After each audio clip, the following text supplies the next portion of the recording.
Assalamualaikum warahmatullahi wabarakatuh. Kita lanjutkan kembali pertemuan kita di mata kuliah Fisika Terapan, dimana pada fisika ini sebenarnya saudara sudah mempelajari ilmunya secara umum. Namun pada pertemuan dengan saya ini kita fokuskan materinya mengenai fisika terapan sesuai dengan kurikulum kita, karena kita di Politeknik. Jadi fisikanya khusus kita ambil yang terapan untuk sesuai dengan bidang kita sendiri. Berbicara mengenai fisika, sekarang timbul pertanyaan, apakah yang dimaksud dengan fisika? Ada yang tahu kira-kira?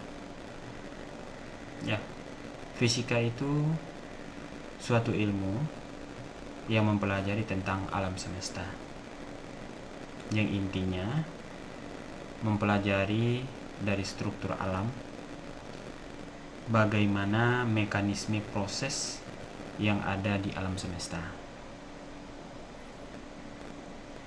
Kita lihat pada alam semesta ini, di luar angkasa, di tata surya itu ada planet, ada bumi, ada matahari, ada meteor, ada satelit. Semuanya itu bergerak melalui garis edar masing-masing. Seperti contohnya bumi itu bergerak melalui garis edarnya, sehingga terjadi juga proses siang dan malam. Begitu juga dengan satelit, planet-planet yang lain. Nah, sekarang pertanyaannya, fisika itu di mana posisinya? Nah, fisika ini sebenarnya yang disebut dengan mempelajari tentang alam tadi. Pertanyaannya, apa yang menyebabkan benda itu bergerak dan bagaimana ia bergerak? Itulah cakupannya untuk fisika. Kalau secara lebih jauh, kita lihat di planet ada sebuah batu yang jatuh ke dalam sungai.